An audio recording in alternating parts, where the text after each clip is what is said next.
peuple, un leader, une vision pour le programme de développement socio-économique durable, responsable, Simandou 2040. Un pont vers la prospérité. Porté par la vision du chef de l'État, son Excellence le général Mamadi Doumbouya, Simandou 2040 est le programme de transformation économique et sociale accélérée de la Guinée pour les 15 prochaines années. Ce plan d'émergence ambitieux engage le pays dans une nouvelle ère de développement durable et responsable avec un objectif clair. Faire de la Guinée une puissance économique régionale au service du bien-être de sa population. Structurée autour de 5 piliers stratégiques: agriculture, industrie alimentaire et commerce. 2. Éducation et culture. 3. Infrastructures, transports et technologies. 4. Économie, finances et assurances. 5. Santé et bien-être. Le programme repose sur 122 méga-projets, la création massive d'emplois et de chaînes de valeur locales, une mise en valeur du capital humain, des territoires et des ressources guinéennes, la diversification économique et la montée en gamme industrielle. Pour soutenir cette ambition, 3 leviers puissants sont en cours de déploiement. Simandou Academy, une initiative dédiée à l'excellence éducative, la recherche et l'innovation afin de répondre aux besoins en capital humain, tels que le Prytanée militaire de Guinée, la notation souveraine qui ouvrira l'accès au marché de capitaux internationaux, la création d'un fonds souverain moteur d'investissement stratégique et de souveraineté économique. Simandou 2040, c'est bien plus qu'un programme. C'est un pari audacieux sur l'avenir, un pont vers la prospérité. La Guinée y joue son destin et le monde y trouvera un nouveau partenaire stratégique au cœur de l'Afrique de l'Ouest. Rejoignez la dynamique de transformation.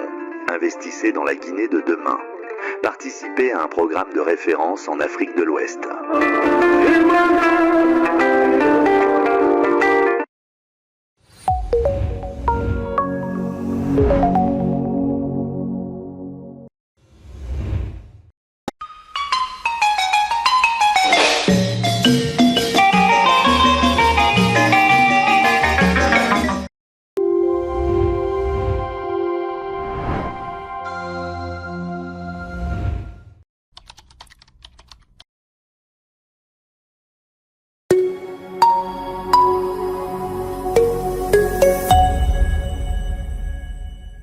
Je reçois aujourd'hui M. Mamadou Seydou Diallo. Il est le chef service assainissement dans la commune de Sonfonia. Comprendre le dispositif local de gestion de la propriété dans cette commune, capitaliser les enseignements, les expériences. Voilà des aspects que nous allons aborder dans cet entretien, dans l'invité. Monsieur Diallo, bonjour. Bonjour, monsieur, comment allez-vous? Oui, on est très content de vous recevoir. C'est votre première fois de participer dans l'invité de la direction de l'AGP. Bien sûr. Encore une fois, merci. Merci à vous. Sonfonia compte 20 quartiers. Comment se passe la mobilisation communautaire pour assainir la commune? Merci, monsieur. Je suis, comme vous venez de le dire, je suis Diallo Seydou, responsable d'assainissement de la commune de Sonfonia. Vous savez, l'assainissement est une compétence transférée aux collectivités à travers le Code des collectivités révisé de 2017. Donc c'est une compétence qui appartient aux collectivités, qui nous appartient en fait. Donc l'assainissement, nous déléguons l'assainissement. L'assainissement, ça nous appartient. On fait une délégation de services. Donc, on a délégué ces services au PME, on a remis au PME, on a fait un appel d'offres pour recruter les PME. Donc, actuellement, ce sont les PME qui s'en occupent, surtout au niveau de la pré-collecte. En fait, l'assainissement, nous avons 5 maillons au niveau de l'assainissement. Ces 5 maillons, nous avons la pré-collecte, la collecte, le transfert, la mise en décharge et la valorisation. Voilà la chaîne de valeur de l'assainissement.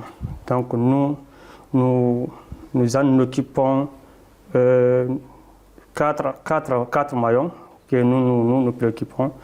Et ces 4 maillons, à savoir la pré-collecte, la collecte, le transfert et la valorisation. Donc la mise en décharge gérés par l'État. Eh bien, vous répondez même à une question que j'allais poser tout de suite. C'est par rapport à cette chaîne d'organisation locale. À ce niveau, ce que je voudrais savoir, M. Diallo, est-ce qu'il n'y a pas de dysfonctionnement à un certain niveau, à un certain moment dans la commune, peut-être au sein même de la commune ou bien au niveau des PME? Bon, le dysfonctionnement qui est là, c'est quand les maillons, vous savez, les maillons sont interdépendants. C'est quand les maillons ne fonctionnent pas. Ouais. Si un maillon s'arrête, tout le système s'arrête. Ouais. C'est une chaîne. Ils sont interdépendants. Donc actuellement, comme nous, si nous prenons un exemple sur notre commune, si les camions sont en panne, tout le maillon s'arrête, toute la chaîne s'arrête. Vous comprenez? Donc les maillons sont interdépendants. D'accord. Ce que je voudrais aussi savoir, M. Diallo, il y a des zones de relâchement qui freinent des efforts collectifs. Est-ce que la commune en est consciente? Bon, bien sûr. C'est-à-dire, à un certain niveau, il y a des points noirs qui ne sont pas identifiés ou bien qui ne sont pas souvent comment dirais-je, pris en charge par la commune pour le nettoyage. Est-ce que ça peut anéantir vos efforts collectifs à des moments? Bon, à ce que je sache, nous n'avons pas de points noirs. Okay. Nous n'avons pas de points noirs. Certes, des fois, vous voyez des points de regroupement, des petits points au bord de la route. Cela aussi, c'est quand le camion ne passe pas. Donc, on a des bennes tasseuses qui passent chaque matin, qui ramassent, qui collectent les ordures. D'accord. Donc, si le camion ne passe pas, vous allez voir des petits tas au bord de la route. Sinon, à l'intérieur des quartiers, nous n'avons pas des points de regroupement, des points noirs, s'il faut. Bien, le succès de la commune repose forcément sur l'implication des citoyens. Bien sûr. On va parler des présidents des conseils des quartiers, les chefs qui sont au niveau des secteurs. Il faut, comme je l'ai dit, il faut qu'ils soient impliqués à l'hygiène, à la propreté. Est-ce que vous faites souvent cette sensibilisation dans les quartiers? Effectivement, comme je viens de le dire, on a délégué le service, c'est une délégation de service que nous avons. Les chefs de quartier sont impliqués, les chefs secteurs, parce que nous avons des représentants au niveau des quartiers. Chaque quartier, nous avons un responsable d'assainissement. Donc, à partir de là-haut, à partir des exécutifs jusqu'à la base, nous avons des représentants. Donc, de ce côté-là, on n'a pas de soucis. Nous faisons aussi des sensibilisations avec eux. À tout moment, s'il y a un souci aussi, nous portons vers eux pour résoudre certains problèmes. Donc, ils sont pleinement impliqués dans l'assainissement de la commune. D'accord. Est-ce que vous travaillez avec, je voulais dire, est-ce que vous renforcez les initiatives locales innovantes en travaillant par exemple avec les PME? Oui, nous le faisons. C'est-à-dire qu'il y a des jeunes, excusez-moi de vous couper, des jeunes qui peuvent venir dans la commune. Ah, nous, on a telle idée, on a tel projet, on voudrait vous soumettre ça pour qu'on travaille ensemble pour que la commune soit vraiment propre. Est-ce que vous recevez ça? Oui, nous recevons surtout des ONG locales, des initiatives locales que nous accompagnons en termes de matériel ou en termes de compétences. Donc, nous recevons beaucoup de PME, d'ailleurs des ONG, pas de PME, dont nous accompagnons à tout moment. Surtout actuellement, il y a 4 ONG recrutées par le ministère qui font le curage et la sensibilisation au niveau des écoles et au niveau des quartiers, avec les chefs de quartier d'ailleurs. D'accord. Vous parlez du ministère. Expliquez-nous comment ça se passe, cette synergie, parce que déjà, le cheval de bataille du ministère de l'Assainissement, c'est de rendre la ville de Conakry propre. Effectivement. La commune de Sonfonia est une partie intégrante de cette volonté, de cette ambition, de cette priorité. Comment ça se passe, cette synergie d'efforts? Bon, avec le ministère, ça se passe très bien parce que c'est notre ministère tutelle, surtout nous, notre service d'assainissement. Donc, il y a une collaboration étroite entre notre service et le ministère. Nous travaillons ensemble sur tous les domaines de compétences de l'assainissement. Donc, il y a un souci entre nous. Et souvent, qu'est-ce qui se dit? Bon, en tout cas, il y a une bonne collaboration. Est-ce qu'on dit que la commune de Sonfonia, par exemple, c'est la plus propre des autres communes? Oui, bien sûr. Une fois, ils sont venus nous remercier d'ailleurs pour dire que réellement c'est la commune la plus, parce qu'au niveau de la décharge, nous envoyons plus d'ordures. On a plus de quantité d'ordures envoyées plus que toutes les autres communes par rapport aux autres communes à ce moment. Mais maintenant, là, il y a certaines communes qui nous dépassent parce que, voyant la proximité aussi de certaines communes au niveau de la décharge. Oui. Donc, il y a une appréciation quand même du ministère par rapport à cela, quoi. Tout à l'heure, on parlait des initiatives locales innovantes. Je reviens sur cet aspect. Est-ce que vous avez reçu un projet qui parle de recyclage sur le plastique? Est-ce que vous avez reçu ça? Oui, on a reçu surtout des ONG qui veulent réellement s'installer au niveau de la commune en rachetant les caoutchoucs, les plastiques là, les plastiques souples, pour les revendre à d'autres industries. Donc on a reçu pas mal de PME, des ONG qui veulent le faire au niveau de la commune. L'autre problème ou préoccupation, on peut parler des intrants, des équipements. Vous êtes confronté à ça? Oui, des équipements. J'ai parlé des camions. Oui, certes, on a des équipements, on a 7 engins actuellement, mais dont certains sont en bon état, certains ne sont pas en bon état, vu de la réalité de l'entretien que nous observons des fois, parce que nos camions sont entretenus au niveau du garage du gouvernement. Donc des fois, on a ces petits soucis-là avec l'entretien de nos camions. Sinon, on n'a pas de soucis majeurs sur ce côté-là. Est-ce que chez vous, M. Diallo, l'assainissement peut être une culture, pas un défi? Oui, c'est une culture. Au moment où l'éducation, nous basons sur l'éducation de la population, de ne pas salir, parce qu'il y a trop d'incivisme dans les quartiers. Mais si nous basons sur l'éducation, quand nous prenons un exemple, il y a des ONG qui partent au niveau des écoles pour sensibiliser les enfants pour la gestion des ordures. Donc si nous arrivons à mettre un accent sur ce domaine-là, sur l'éducation, donc ce problème-là serait résolu. D'accord. Ce que je voudrais ajouter par rapport à cet aspect aussi sur l'incivisme dans la commune de Sonfonia, est-ce que ce n'est pas important aussi de mettre, si vous voulez, des affiches ou des panneaux d'information, des panneaux de sensibilisation, juste pour vraiment parvenir à votre ambition, à votre priorité, tout ça, à votre objectif?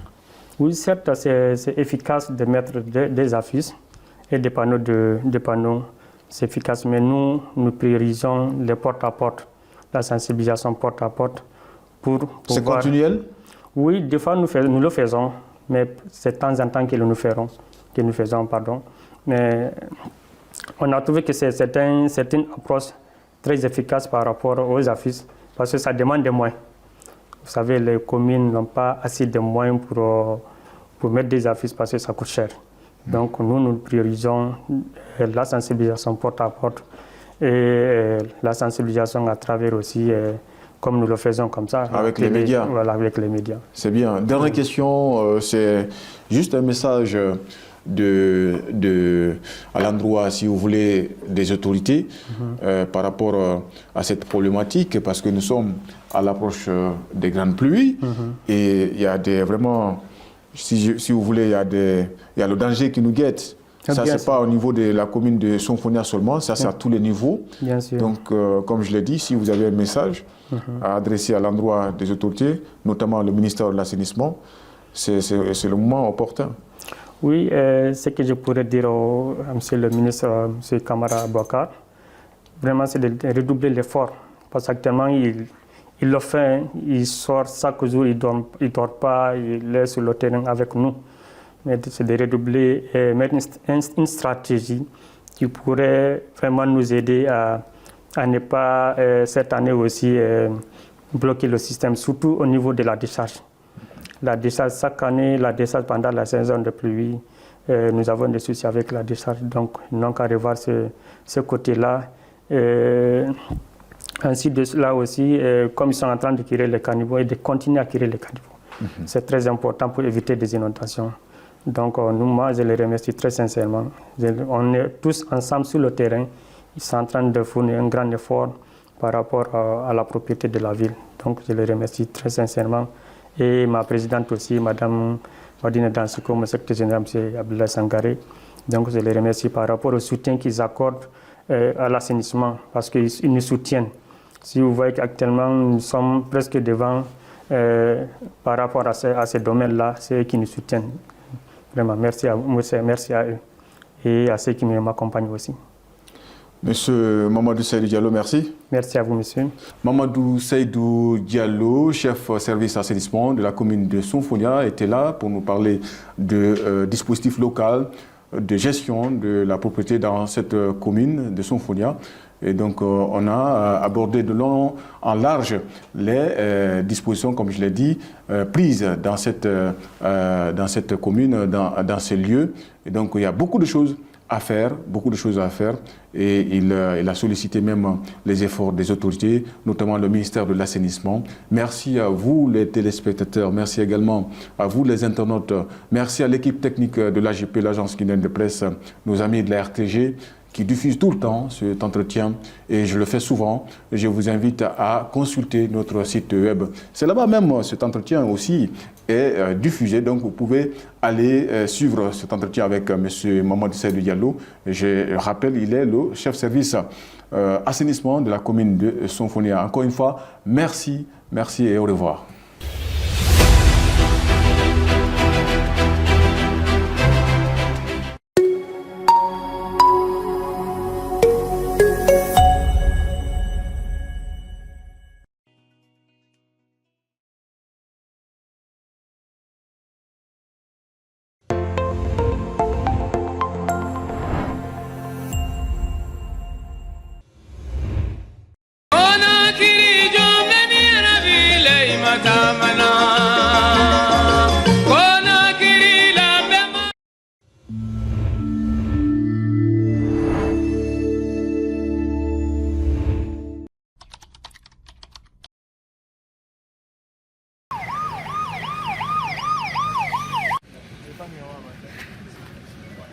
Le dispositif est en train d'être rodé. Le ministère de l'Éducation nationale, en relation avec le haut commandement de la gendarmerie, est en train de créer un partenariat pour assurer une plus grande transparence et une traçabilité du circuit de distribution des épreuves. Et de ce point de vue, c'est un gage de sérieux et de responsabilité de la part du ministère. Bon, au niveau de la distribution dans les salles de classe, les surveillants sont tenus d'être de ce point de vue professionnel. Et les enfants n'ont pas à chercher à trouver des petites astuces, téléphones, autres, pour réussir. Parce que sinon, tôt ou tard, ça va leur être, ils vont être attrapés. Nous voulons des hommes et des femmes sur le plan de l'éthique, respectueux des règles, respectueux de la transparence, respectueux de l'éthique de l'éducation. L'éducation, c'est la recherche du savoir, de la connaissance, de la vérité. Si tel est le cas, on souhaite à tous les enfants bonne chance et à tous les enfants de la République de Guinée qui passent aujourd'hui pour la première fois leur épreuve de bac. Pour ceux qui n'avaient pas réussi auparavant, de ceux qui recommencent, on leur souhaite bonne chance. Il faut d'abord se réjouir de la mobilisation entière et complète du gouvernement de la République de Guinée, avec à sa tête Monsieur le Premier ministre, et puis de toute la Guinée à sa tête aussi le Président de la République pour rendre ces examens crédibles, transparents et surtout bien organisés. Nous sommes à pied d'œuvre pour que l'on puisse justement, à la fois, comme l'a dit le Premier ministre, roder le système, mais aussi l'améliorer. D'où le partenariat stratégique avec le haut commandement de la gendarmerie, pour que l'on puisse avoir des moyens logistiques de transport des épreuves, de surveillance, mais aussi d'acheminement des copies sur les centres de correction. Tout cela en lien avec la vision du chef de l'État d'organiser des élections justes, crédibles, mais surtout qui ne font pas trop souffrir les enfants. Donc, si les résultats puissent sortir dans les meilleurs délais afin que l'on puisse orienter nos enfants. Je précise que désormais, dans la vision du chef de l'État, dans la vision du gouvernement de la République, il n'y a pas d'échec. Quelqu'un peut ne pas être admis à un examen, mais il y a toujours une solution, toujours une orientation qui permet d'avoir ce que nous avons promis selon la Constitution au peuple de Guinée, une instruction et une compétence. Et nous avons mis en place un système pour à la fois traquer les groupes WhatsApp, traquer les autres groupes, les autres réseaux sociaux, traquer les administrateurs de ces groupes, surtout aussi traquer et sanctionner ceux qui seront auteurs de la fuite des sujets, mais aussi d'un mauvais reporting des notes sur les relevés. Nous voulons tracer le sujet et les épreuves, mais aussi nous voulons que ce soit la photographie exacte du niveau de l'éducation. C'est ce qui nous permet l'année prochaine d'améliorer le contenu, comme l'a dit le Premier ministre, la qualité, mais aussi d'améliorer le système. Il faut qu'on sache exactement quel est le niveau de nos enfants.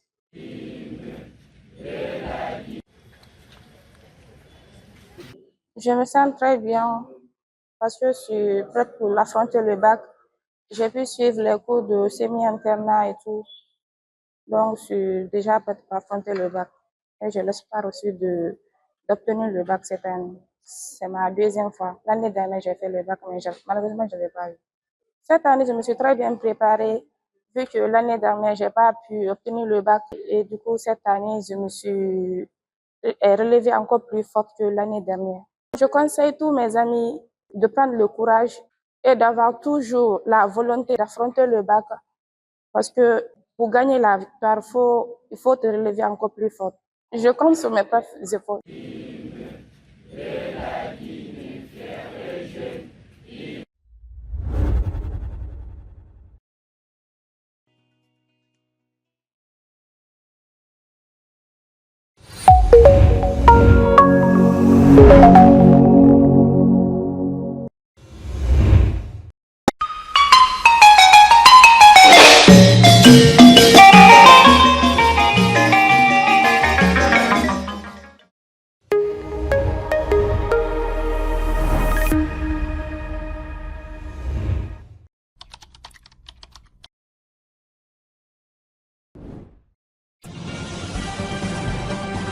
La revue de presse de l'agence guinéenne de presse, ou les faits marquants de l'actualité de la semaine.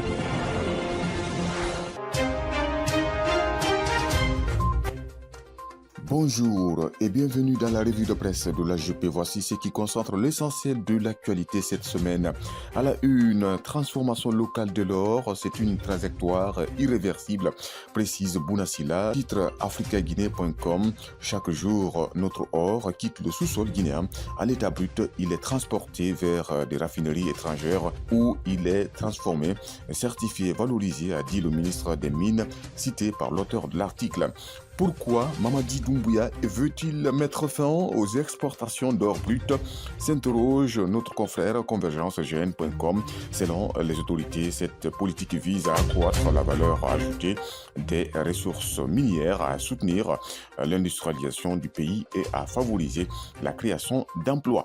Mosaïque vient à la charge. Le président Doumbouya impose le raffinage local de l'or. Cette décision marque un tournant irréversible pour l'indépendance économique du pays devant les acteurs majeurs du secteur aurifère. Le chef de l'État a réaffirmé sa volonté de basculer d'un modèle d'extraction vers une industrialisation locale à forte valeur ajoutée. Cette semaine s'est déroulé le BEPC. Le ministre Alpha Bakar invite les candidats à faire preuve de sérénité, de discipline et de confiance, écrit le renouveleur224.com. Cette année, 136 639 candidats sont inscrits, dont 73 837 garçons et 62 802 filles. Parmi eux, 46 805 candidats libres prendront part à cet examen. Il les a invités à aborder les épreuves avec calme, confiance et rigueur en s'appuyant sur les acquis de l'année scolaire, rapporte allureinfo.net. Pékin, la Guinée partage sa vision de développement à Dalian, titre cette semaine l'AGP, l'agence guinéenne de presse.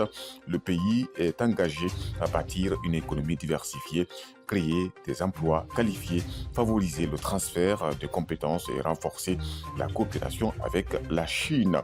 D'après Guinée News, les échanges ont notamment porté sur le développement de l'agro-industrie, le renforcement de la coopération minière ainsi que la promotion du bien-être social dans le cadre plus large du partenariat sino-africain et de l'initiative chinoise de la route de soie. CRIEF, le dossier de l'ex-PDS de Ratouma reporté au 29 juillet, titre Guinée News. L'examen du dossier mettant en cause Ahmed Sékou Traoré, ancien président de la délégation spéciale de Ratouma, et Mohamed Kamara, receveur communal, devra encore attendre, saisi d'une affaire portant sur un montant estimé à 32 milliards de francs guinéens. La chambre de jugement de la Cour de répression des infractions économiques et financières a renvoyé l'audience donc au 29 juillet 2026. Après les poursuites engagées contre l'ancien président de la délégation spéciale de Matam, Badra Koné, et contre celui de la commune urbaine de Yéké, de la préfecture de Yomo, c'est au tour d'Ahmed Sékou Traoré, ancien président de la délégation spéciale de Ratouma, de faire face à la justice, a indiqué notre confrère africaguinée.com. Voilà tout ce qu'on pouvait dire par rapport à la revue de presse de l'AGP. Merci de l'avoir écouté. À bientôt.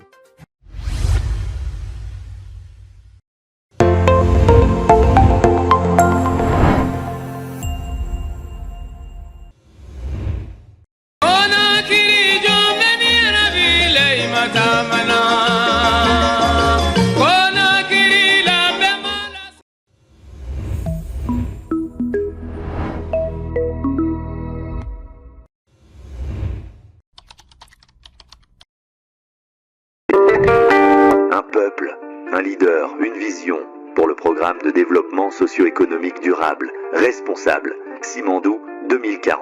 Un pont vers la prospérité. Porté par la vision du chef de l'État, son Excellence le général Mamadi Doumbouya, Simandou 2040 est le programme de transformation économique et sociale accélérée de la Guinée pour les 15 prochaines années. Ce plan d'émergence ambitieux engage le pays dans une nouvelle ère de développement durable et responsable avec un objectif clair. Faire de la Guinée une puissance économique régionale au service du bien-être de sa population. Structurée autour de 5 piliers stratégiques: agriculture, industrie alimentaire et commerce. 2. Éducation et culture. 3. Infrastructures, transports et technologies. 4. Économie, finances et assurances. 5. Santé et bien-être. Le programme repose sur 122 méga-projets, la création massive d'emplois et de chaînes de valeur locales, une mise en valeur du capital humain, des territoires et des ressources guinéennes, la diversification économique et la montée en gamme industrielle. Pour soutenir cette ambition, 3 leviers puissants sont en cours de déploiement. Simandou Academy, une initiative dédiée à l'excellence éducative, la recherche et l'innovation afin de répondre aux besoins en capital humain, tels que le Prytanée militaire de Guinée, la notation souveraine qui ouvrira l'accès au marché de capitaux internationaux, la création d'un fonds souverain moteur d'investissement stratégique et de souveraineté économique. Simandou 2040, c'est bien plus qu'un programme. C'est un pari audacieux sur l'avenir, un pont vers la prospérité. La Guinée y joue son destin et le monde y trouvera un nouveau partenaire stratégique au cœur de l'Afrique de l'Ouest. Rejoignez la dynamique de transformation. Investissez dans la Guinée de demain. Participez à un programme de référence en Afrique de l'Ouest.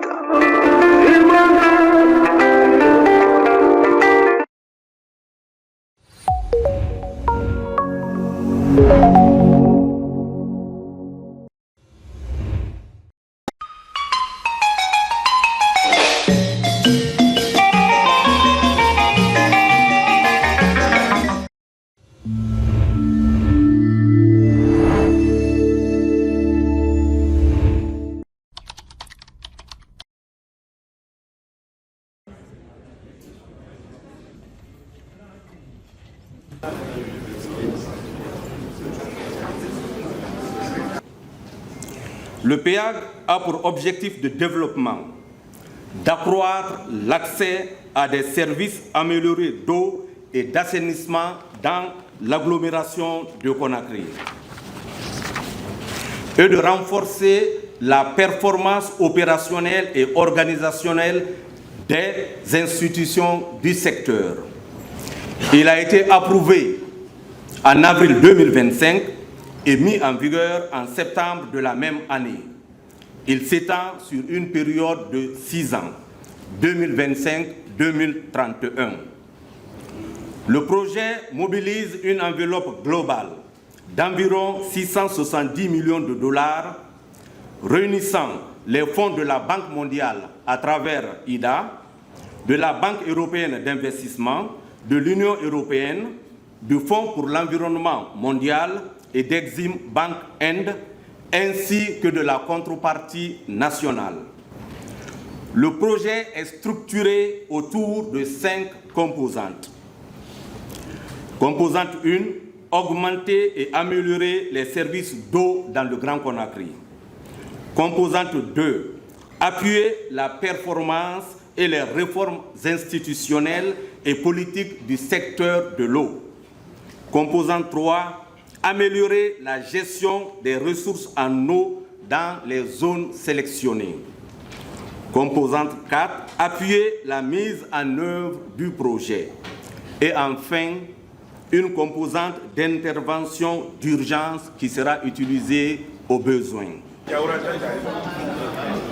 prends la parole aujourd'hui avec la conviction que ce lancement du projet eau, assainissement de Guinée marque bien plus que le démarrage d'un important programme d'investissement. Il illustre la volonté du gouvernement guinéen de faire des infrastructures un moteur essentiel de la transformation économique de notre pays. Ma présence ici en qualité de ministre de l'économie, des finances et du budget traduit une conviction forte. L'eau et l'assainissement ne relèvent pas uniquement des politiques sectorielles. Ils constituent des investissements stratégiques dans le capital humain, dans la santé publique, la compétitivité de notre économie et l'attractivité de notre pays. Si nous sommes réunis aujourd'hui, c'est parce qu'une conviction est née il y a cela plusieurs années et est devenue une réalité. Cette conviction était simple. La Guinée, château d'eau de l'Afrique de l'Ouest, ne pouvait plus accepter que sa capitale et ses grandes agglomérations continuent de connaître des difficultés persistantes d'accès à de l'eau potable. Aujourd'hui, le PAEG représente près de 670 millions de dollars américains d'investissement mobilisés pour la période 2025-2031. Derrière ce chiffre, il y a 3 années d'efforts ininterrompus, 3 années de négociations, 3 années de missions techniques, 3 années d'études, d'arbitrage au niveau des finances, de doutes parfois, mais de persévérance toujours. Nous avons dû convaincre, expliquer, reprendre, améliorer, défendre et parfois recommencer. Mais nous n'avons jamais abandonné.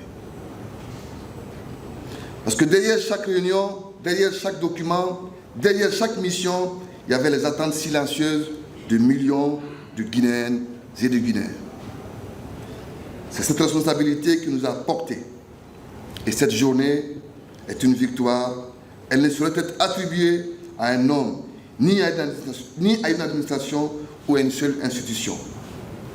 Les grandes œuvres nationales n'appartiennent jamais à des individus.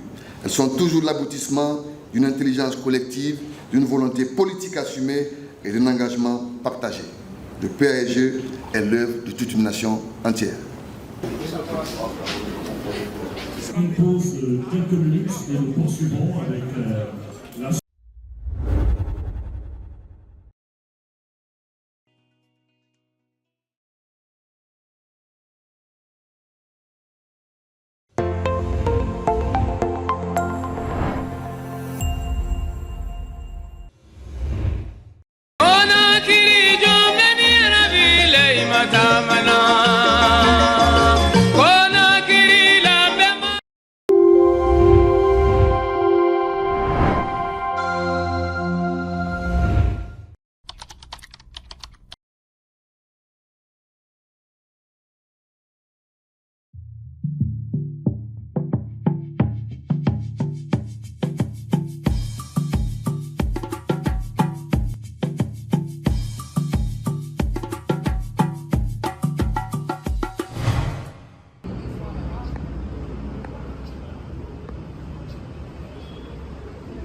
Bonsoir chers téléspectateurs, vous êtes dans Culture au pluriel qui a posé cette semaine ses valises à la Minière, à la Villa des Arts. Mesdames et messieurs, je vous invite à suivre le film de cette cérémonie de vernissage organisée par la direction de la Villa des Arts. Vous suivrez quelques témoignages de quelques invités qui ont eu le temps de venir participer à cette cérémonie. Mesdames et messieurs, suivez le film ici à la Minière.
Ça fait très plaisir parce que c'est quelque chose qu'on a préparé pendant des mois, on va dire même pendant presque une année. Et l'exposition, c'était censé être la renaissance de la Villa des Arts. Et la femme qui est là, par exemple, elle était fascinée. Bon, chacun aime quelque chose de particulier. Certains ils sont plus attirés par telle œuvre, d'autres c'est telle œuvre. Et ça montre un peu la dynamique intérieure de chaque personne. Et voilà, chacun est attiré par ce qui le touche. Et moi, ça me fait plaisir de pouvoir susciter ça chez les gens, quoi.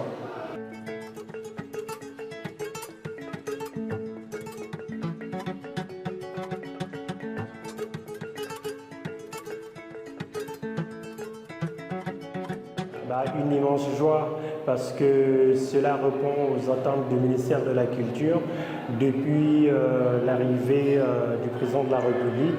Vous savez très bien que sa vision a placé la culture deuxième pilier du programme Simandou 2040 et notre ministre, M. Moussa Moïse Sylla, a cette mission de valoriser ça, de rendre ça possible.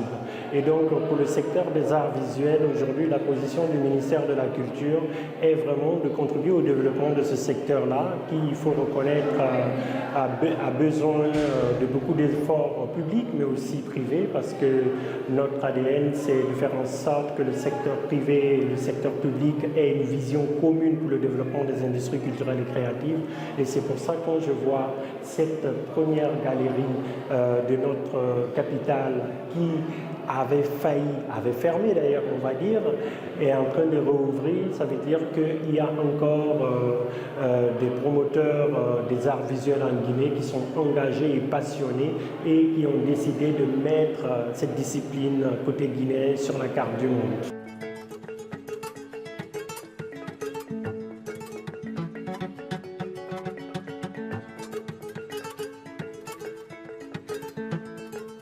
Ça me fait énormément plaisir, ça me fait chaud au cœur de voir que les gens s'intéressent à l'art, qu'il y a un engouement derrière ça et que justement il y a une ouverture qui va nous permettre de vraiment toucher les personnes avec ces œuvres. L'exposition c'est du 10 avril au 10 mai. Vous allez découvrir 3 jeunes artistes énormément talentueux avec 3 styles différents. Là, vous voyez la photo derrière moi. On a aussi des peintures, du dessin qui est très réaliste, qui ressemble... Voilà, je ne vais pas gâcher d'ailleurs. Venez voir de vous-même, vous allez apprécier, je suis sûre.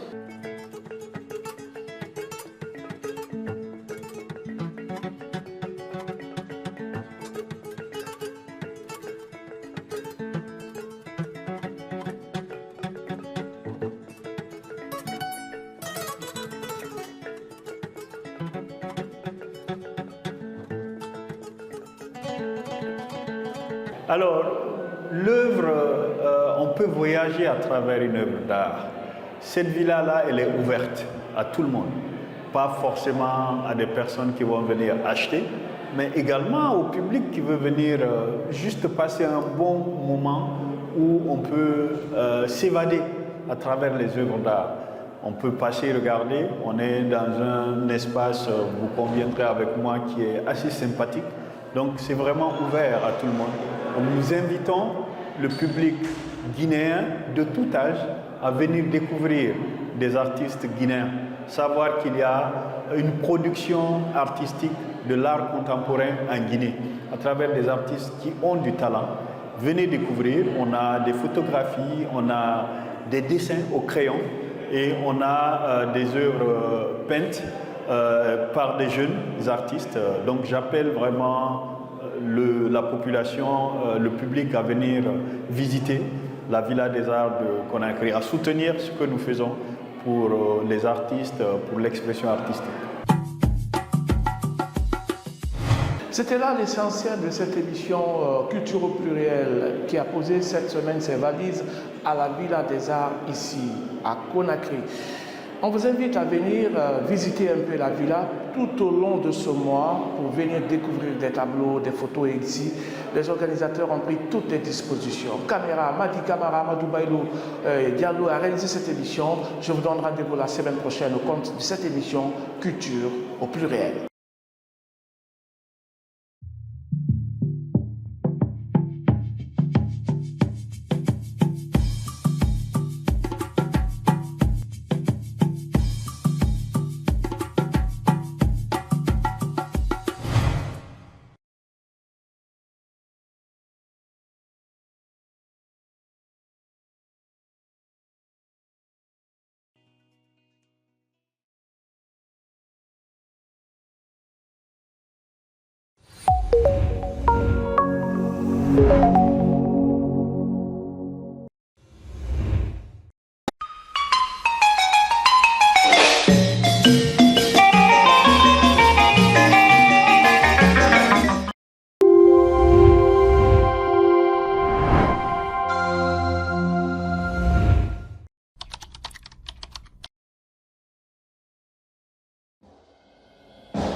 Après une première nuit passée au cirque Golf Hotel, cette nuit précédée d'une première journée marathon, la forte délégation présidentielle que dirige le chef de l'État en Libye, Yeltandi Azantouel, le président de la République et sa suite, ont eu droit à un dîner offert par le colonel Muammar el-Kadhafi, un dîner présidentiel bien copieux qui était animé par un orchestre traditionnel de la ville de Sirte, orchestre du très connu musicien libyen Hassan Haïdi. Le tout dans un décor digne du conte Le Nil et une nuit. Ce dimanche, le général Lansana Conté a débuté la journée par le dépôt d'une gerbe de fleurs au monument symbole de la résistance libyenne à la conquête étrangère, monument situé à 40 km de la ville de Sirte. Dans le registre, le président guinéen écrit l'œuvre que nous venons de visiter ne peut être comparée qu'à celle peu nombreuse que le génie, la volonté des grands hommes ont réalisé à travers les âges. Fin de citation. Cette étape est suivie de la visite du réservoir d'eau de la ville de Sirte, réservoir où on traite une eau tirée de la nappe phréatique et drainée là par des tuyaux à des centaines de kilomètres à travers le désert.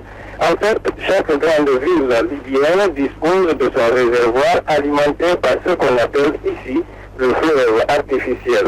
Le fleuve artificiel qui n'est rien d'autre qu'un système d'adduction bien réussi dans ce pays désertique grâce à la maîtrise de la nappe phréatique au coût total de 12 milliards de dollars US. Le programme de la journée se poursuivra dans l'après-midi ici à Sirte.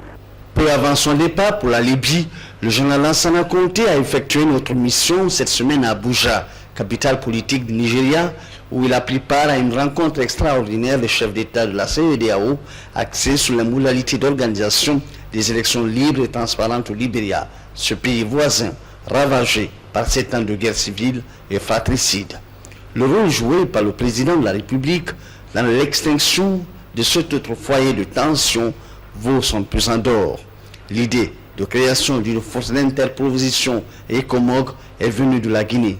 Les multiples rencontres organisées ça et là en vue d'entreprendre des mesures politiques et diplomatiques ont connu une belle prestation de la délégation guinéenne.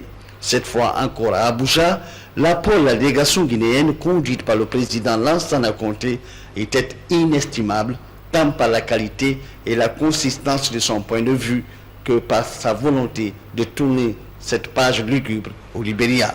Ainsi, les élections prévues au mois de mai sont reportées au 19 juin prochain au Libéria. Le général Lansana Conté et ses pairs de la sous-région sont déterminés à mettre fin à ces dures épreuves vécues par le peuple libérien.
Monsieur le directeur, avec votre permission, la physionomie de la salle, bon, 3 services, physionomie de la salle se présente ici, nous avons le service technique.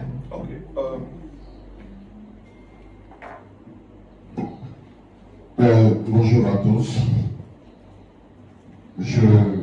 Vous savez, aujourd'hui, le monde des médias connaît aujourd'hui des mutations très très profondes. Sous l'effet très avancé des technologies de l'information et de la communication. Donc, on est contraint, on est obligé de de s'adapter aux nouvelles réalités de ce métier. Les Tascam pour aller filmer, pour aller prendre des sons avec des bandras sur la bandoulière. Aujourd'hui, je pense qu'on a un peu dépassé ce stade. Avant, il y avait des grosses bandes qu'on appelait les bobineurs. Après, on a quitté, on est venu avec les bandes VHS. On a quitté ces bandes, on est venu avec des petites bandes Digicam. On a quitté Digicam. Aujourd'hui, ce sont les cartes mémoires que nous avons. On quitte aussi cartes mémoires. Aujourd'hui, on a des téléphones avec des disques durs intégrés. Donc, c'est pour vous dire que ce métier évolue. Il faut accepter de se mettre à jour. Et c'est dans cette dynamique qu'on a sollicité cette formation auprès de M. Chérif Touré. Le dire aujourd'hui, parce que l'AGP est dans une profonde mutation. L'AGP met l'accent sur le digital, mais tout en gardant aujourd'hui aussi la tranche d'une agence de presse. Cette formation, surtout, accorder de l'importance à cette formation. Aujourd'hui, je ne dirais pas, ce sera une valeur ajoutée, un de plus que vous allez avoir dans l'exercice de ce métier. Le journalisme mobile, Mojo. Ça, c'est des formations payantes. Il y a des personnes qui payent très cher pour apprendre cette formation. Aujourd'hui, chacun a un smartphone. Profitez-en. Tirez beaucoup d'enseignements. Profitez de M. Chérif pour que désormais qu'on soit, avec notre web TV, qu'on soit inondé de vidéos, qu'on soit inondé. Il y a des faits divers. Donc, qu'on soit vraiment inondé. Vous savez, tout à l'heure, il y a quelque chose qui a attiré mon attention quand je suis rentré en salle. Le formateur, M. Chérif, a dit, la web TV, il faut une production intense. La littérature, peu de littérature qui se trouve dedans, cette littérature nous permet juste d'utiliser. Et cette littérature aujourd'hui peut être aussi remplacée par IA. Donc ça veut dire que tout le travail c'est pratique. Mais moi je suis un peu contre IA parce que ça nous rend paresseux et puis on n'a pas compris pourquoi on doit utiliser IA, dans quelles circonstances on doit utiliser IA.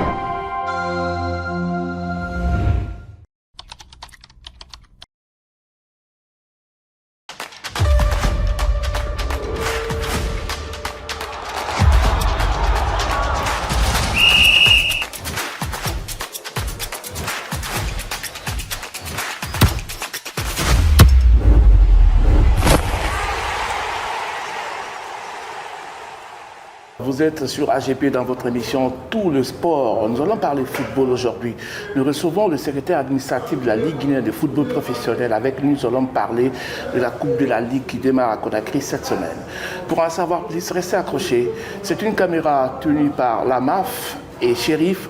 On se retrouve tout à l'heure avec notre invité dans cette émission Tout le sport et c'est sur AGP. Bonjour Monsieur Barry. Bonjour. Ça fait plaisir de vous avoir pour la première fois d'ailleurs. Alors, nous parlons football. Vous êtes le secrétaire général de la Ligue exécutive, hein, c'est ça? Ligue guinéenne de football professionnel. Exactement. La coupe, ça démarre. Racontez-nous un peu. Merci beaucoup pour cette question. C'est déjà un plaisir partagé. Je suis Ousmane Barry, secrétaire administratif de la Ligue guinéenne de football professionnel. Oui. Comme vous l'avez certainement reçu écho concernant le démarrage de la Coupe de la Ligue Lonagui, oui, qui doit bientôt, à la date du 3 juillet 2026, au stade Petit Sori. Et la finale est prévue au stade de l'Amitié de Kamsa. Et donc c'est un plaisir pour nous déjà de continuer dans notre élan de développer de faire émerger de nouveaux talents, de faire en sorte qu'il y ait de l'émulation autour de notre football, de faire en sorte également que le championnat puisse avoir une autre compétition permettant les joueurs, mais également les clubs, de pouvoir compétir davantage, parce que vous n'êtes pas sans savoir qu'on a déjà 2 de nos représentants qui doivent dignement nous représenter au niveau des campagnes africaines. Donc il faut déjà créer plus de compétitions, les permettant d'avoir beaucoup plus de matchs dans les jambes. Donc c'est toujours un plaisir pour nous déjà à travers notre sponsor qui ne ménage aucun effort pour accompagner notre institution. Donc c'est en cela, nous sommes en notre 3e édition. Donc nous sommes en train de faire le maximum que possible pour essayer d'améliorer les choses. Comme vous le savez, le jalon de notre compétition, c'est de faire en sorte de créer une certaine attractivité autour de notre football, mais de l'autre côté, attirer un maximum de sponsors et de partenaires pour accompagner notre football. Parce que le sponsoring en Guinée, c'est un autre problème. C'est vraiment complexe que quand vous avez une entité qui essaie de vous accompagner, il faut quand même essayer de le garder de façon durable. Et c'est ce que nous faisons depuis 3 ans. La Coupe de la Ligue, est-ce qu'on peut avoir une idée des différentes catégories ou bien c'est ouvert à tous les clubs du pays? Parce que c'est un peu différent du championnat national quand même.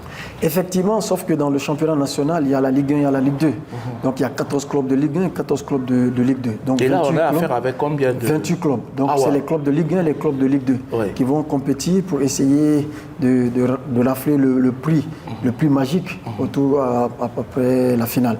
Donc c'est quand même une compétition qui va créer une certaine émulation autour de cette coupe. Ça démarre à une période quand même un peu spéciale parce que les grandes pluies à partir de juin, juillet, août et la compétition démarre. Est-ce que vous avez pris des dispositions par rapport à tout cela? Effectivement, nous ne sommes pas à notre première. Nous avons déjà organisé le championnat Ligue 2 par exemple la saison passée avec la même période. Cette fois-ci, nous allons essayer de tirer les leçons des difficultés rencontrées pour faire en sorte de jouer cette compétition dans les meilleures conditions. C'est vrai que les grandes pluies ont commencé déjà à s'annoncer, mais nous allons essayer de mettre en place un certain mécanisme parce que la compétition va durer sur 3 mois, mais nous allons voir les périodes et faire en sorte que ça se joue dans les meilleures conditions. Alors, les équipes qui vont participer à cette compétition, vous avez dit il y en a 28, c'est éliminatoire direct, c'est ça? C'est ça, oui. Expliquez un peu. Contrairement aux 2 éditions précédentes, il y avait aller et retour. Cette fois-ci, nous avons décidé de faire en sorte de faire un éliminatoire direct. Pourquoi? Donc ça fait que, bon, vous savez, il y a cela 2-3 ans, nous avons signé un partenariat, un contrat de sponsoring avec le sponsor. Et à l'époque, il y avait déjà Guinée Games qui avait des difficultés. Donc le sponsor était seul sur le marché. Donc le contrat signé, ça a été revu à la baisse. Donc nous, l'objectif c'est d'organiser, l'objectif c'est de faire compétir et l'objectif c'est d'atteindre un résultat escompté. Donc c'est en cela nous avons revu un peu le budget à la baisse. Donc nous avons essayé de réadapter pour pouvoir jouer cette compétition. Alors, ça va démarrer le 3 et après la compétition va se poursuivre dans l'ensemble du pays. La finale est prévue pour quand? Déjà, c'est en 7 zones. Donc, à travers les 7 stades qui abritent nos différentes compétitions. Donc, il y a les différents stades que vous connaissez déjà. Et la finale, ce sera en tout cas entre fin septembre et début octobre. Et ce sera au stade de l'amitié de Kamsar. On a déjà communiqué là-dessus et on prendra toutes les dispositions pour essayer de jouer la finale dans les meilleures conditions. Alors, M. Barry, est-ce qu'on peut dire qu'à date que tout est calé, tout est bon pour ce démarrage le 3? Effectivement, ce qu'il faut déjà souligner, c'est que rien n'est parfait à 100%. Mais vous prenez toutes les dispositions pour essayer, en tout cas, d'être prêt au niveau de l'aspect organisationnel, technique, administratif, mais également financier pour lancer quelque chose. Donc c'est en cela que nous nous sommes dit, ok, maintenant on est prêt, on lance la compétition, on espère que ça va se passer dans les meilleures conditions. Il y a l'ONAGUI, certes, oui. Est-ce que sur le plan institutionnel, vous êtes accompagné par le département des sports bien naturel? Non, on n'a jamais été accompagné. C'est ce qui fait même c'est ce qui crée un autre problème. Les difficultés que nous avons aujourd'hui, on a un problème d'accompagnement. C'est qu'au-delà du championnat, vous savez que c'est la Coupe de la Ligue l'ONAGUI qu'on organise. On a d'autres compétitions. Ça fait maintenant 2-3 ans qu'on n'organise pas la soirée de remise des prix parce qu'on a des difficultés financières, on n'est pas accompagné. Mais on espère de mieux que ça va changer avec... En tout cas, on est en train de travailler sur l'aspect sponsoring, aller par-ci, par-là au niveau des entreprises pour pouvoir nous accompagner. Mais comme vous le savez, dans les pays de la sous-région et ailleurs, il faut donc que l'État puisse vous apporter un plus. Pas l'État directement, mais à travers lui, ils vous accompagnent indirectement en écrivant, il ne reste que les courriers au niveau des entreprises, des sociétés, pour vous accompagner à hauteur de quelques pourcentages. Organiser une manifestation de telle envergure demande des préalables. On parle des arbitres, on parle de la sécurité. Est-ce qu'on peut dire qu'à date que tout est bon?